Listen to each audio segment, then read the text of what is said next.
355 excombatientes muertos. 1918 líderes y lideresas sociales y de derechos humanos. 305 policías y 367 militares. Una sociedad donde se asesina a miles de personas año tras año, día tras día, década tras década, hombres, mujeres y niños.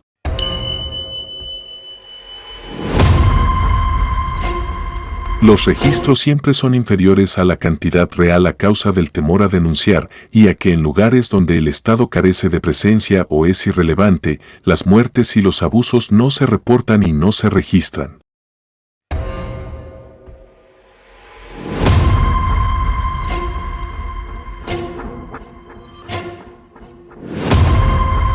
Pero el 60% de la mortalidad infantil es causada por accidentes.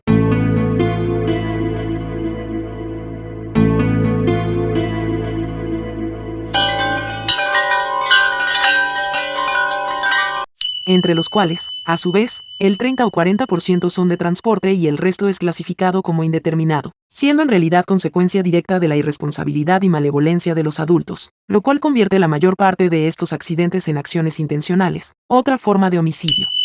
El secuestro de niños y niñas, como también de personas jóvenes, especialmente mujeres, para el tráfico de órganos y esclavitud sexual, carece de la atención necesaria y eficaz por parte de las autoridades. Es prácticamente silenciado. Esto, además del maltrato físico y psicológico a que son sometidas mujeres y niños y que a menudo antecede a los asesinatos, en un entorno patológico creciente de aversión a la niñez desafortunadamente compartido por muchas mujeres. Entre 2018 y 2023 el promedio de feminicidios fue de 41 mujeres mensuales, alcanzando en este periodo 3.672, teniendo en cuenta que numerosos casos no son reportados. Pero en 2024 la cifra se incrementó drásticamente a 734, de las cuales 44 eran menores de edad. Las estadísticas reportan igualmente el homicidio de 11 personas trans y de 25 más en el primer trimestre de 2025. Este incremento, aunque numéricamente inferior al registrado en las mujeres biológicas este año, es también proporcionalmente enorme, dado su menor población, y nos indica que el exterminio creciente de personas, enfocado en el género, tiene un objetivo político criminal contra las políticas de inclusión y equidad de derechos del presidente Petro. Otra lacra es la denominada desaparición forzada, que concluye en asesinato la mayor parte de las veces.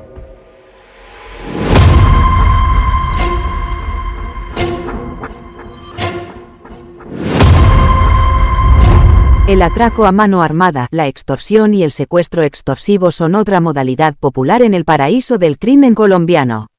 Su contraparte de cuello blanco en las instituciones, al disponer de los recursos públicos, no necesita usar amenazas ni armas. Solo requiere de normas convenientes para contratar con el sector privado corrupto, diseñadas expresamente por el Congreso para saquear la caja fuerte del Estado. Ello, gracias a convenientes leyes de impunidad judicial compartidas por fiscales, jueces y abogados. Esto es lo que se llama solidaridad de gremio, un estatus de reciprocidad delincuencial multisistémico e incluyente, donde los particulares y los miembros del Estado pueden optar, como lo es de hecho, a gran escala y sin temor a represalias, delinquir y destruir los derechos civiles y humanos.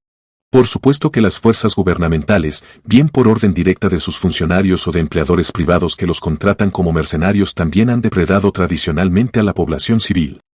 Se trata de una política de Estado bajo intervención extranjera y no el resultado de fuerzas incomprensibles y mucho menos invisibles, contra las cuales nuestros gobernantes y sus socios detrás de la ONU dicen combatir, con inversiones multimillonarias a través de las supuestas organizaciones humanitarias internacionales, gobierno tras gobierno desde 1945. Los dineros de estas organizaciones y los préstamos de deuda internacional se giran bajo la obligación de implementar programas bajo el campo de tiro jurídico de la impunidad, modelo exigido por ellos mismos. El modelo de impunidad mantiene viva y en ascenso la corrupción, destruyendo la capacidad de inversión social del Estado, creando más caos económico, anarquía de expansión poblacional por falta de recursos y planificación, afectando negativamente el medio ambiente natural y urbano. Los contratos y concesiones pactados entre políticos y funcionarios corruptos con empresas propias o asociadas, nacionales o extranjeras, para la ejecución de obras y explotación de recursos naturales, es la principal causa de destrucción del medio ambiente urbano y natural y el desplazamiento forzado.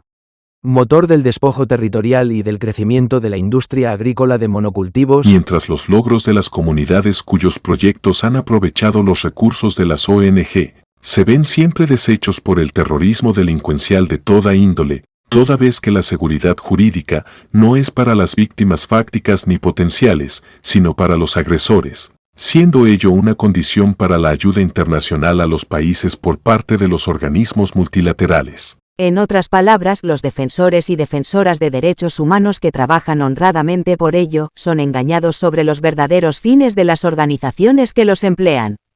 Lo que conquistan para las personas y comunidades vulneradas termina en abandono por parte del Estado, de nuevo usurpado por depredadores armados y en más homicidios, tal como lo permite el campo de tiro jurídico de la ley nacional e internacional. En otras palabras, financiar la corrupción y proteger jurídicamente el ordenamiento criminal resultante bajo la máscara de garantizar los derechos humanos, violados de hecho al amparo de la ley, es la fórmula mágica para perpetuar el lavado de dinero sin fin que estos organismos multilaterales efectúan para enriquecerse a costa de la tragedia humanitaria que promueven. Pero todo esto ha sido posible por una sola razón: la entrega de la soberanía a cambio de deuda externa, la cual requiere el cumplimiento de una agenda ideológica y política extranjera, obligatoria, presentada como un acuerdo internacional de las naciones para el desarrollo. Las élites locales en colusión con el agente extranjero instrumentalizan y manipulan en interés propio las causas de las mayorías populares y las minorías sociales, se apropian del discurso de los derechos, se enriquecen y expanden su propio poder en nombre de aquellos, usando el dinero de la deuda y de los impuestos. Al mismo tiempo usurpan por medio de estrategias jurídicas o por acción de terceros, a sangre y fuego, territorios para sus empresas económicas y crean así, desde el origen mismo de esta república de papel, una violencia que se ha institucionalizado hasta nuestros días. No van a detener la guerra de rapiña contra la población civil y ni por los nichos económicos. Es un negocio internacional. Históricamente la paz no es rentable para la cultura de la delincuencia, que lleva siglos de tradición y de éxito político y jurídico indiscutible. Un estado de bolsillo. La fórmula es la siguiente: si no hay guerra, no hay préstamos. Si hay guerra, hay más dólares y euros para reparar víctimas, programas de ayuda, reubicación de población desplazada para quedarse con territorio para nuevas empresas, reinserción de actores armados, procesos de paz. Aquí la fórmula es la reparación y restitución de derechos, lo cual es pagar por algunos muertos, llevar unos cuantos huérfanos a institutos del Estado, donde muchos niños son vendidos en el mercado negro legal europeo. Reparación para las madres, esposas y mujeres que han perdido a sus seres amados. La fórmula de Stalin: desplumar vivas las gallinas y luego ofrecerles un poco de maíz. Así considerarán salvador a su verdugo. Las personas desplazadas van a parar a los cinturones de miseria y pobreza de las ciudades o forman asentamientos urbanos anárquicos para sobrevivir. Florece la delincuencia común, campo fértil para la agenda de narcotráfico, más caos para más ayuda, pero el objetivo es el caos. Ya sabes por qué nunca se ha detenido el fenómeno de la guerrilla. El propósito es solo contenerla, para que sea un problema recurrente. El paramilitarismo, articulado con el estado de bolsillo, tenía y tiene esta misión como función principal. Pero hay más euros y dólares para financiar el gasto público, programas de vivienda social, salud, educación, el botín ideal para el saqueo de los funcionarios públicos y campañas políticas. Para ello legisla el Congreso. Una vez victimizada la población femenina vienen los programas de empoderamiento feminista contra el machismo y el patriarcado. Atención, no medidas de castigo y disuasión para los criminales masculinos y no tan masculinos, sino impunidad, sustituida por una narrativa para enfrentar a las mujeres contra el género masculino mientras la ley permite seguir maltratando y matando a las mujeres. En vez de un esfuerzo mancomunado para evitar el embarazo no deseado y evitar al máximo su origen accidental, y aplicar castigo ejemplar para los violadores a fin de que sea disuasivo para esta práctica, se promueve el asesinato de niños en gestación o al contrario, la obligación de gestar niños no deseados. El rebaño se pone a favor o en contra, manipulado por sus amos ocultos.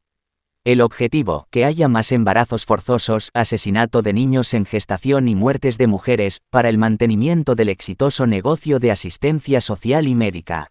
El objetivo es destruir la niñez y a las mujeres. feminicidio e infanticidio combinados. De otro lado, crear más conflicto y fobias entre los seres humanos, radicalizar unos contra otros, victimizar a las personas trans a fin de acrecentar la narrativa contra hombres y mujeres y ningún castigo para quien les maltrata y asesina. Las leyes para la impunidad impiden a la policía y al sistema judicial actuar contra los violadores de los derechos humanos y contra los corruptos, pero en cambio, les son muy útiles a la hora de agredir libremente, detener, golpear e incluso asesinar a los civiles que protestan por sus derechos, como ha ocurrido en el estallido social en Colombia contra los jóvenes, sin que hasta ahora se haga justicia por los crímenes cometidos por la policía, pues las acciones criminales y sus perpetradores tienen más derechos que las víctimas en este modelo legal. Por primera vez en décadas un líder popular crea una apertura para el ejercicio de la verdadera democracia, que los legisladores están deteniendo con falacias normativas, porque un pueblo en ejercicio de su soberanía puede quebrar los privilegios, detener la masacre a sus derechos humanos,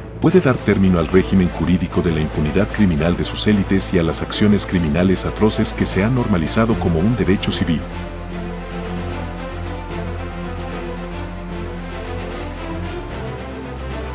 Sin una reforma de las leyes penales y administrativas para detener el modelo criminal normalizado y disuadir por su drasticidad a los potenciales agresores, las conquistas populares y su sostenimiento en el tiempo se vendrán abajo.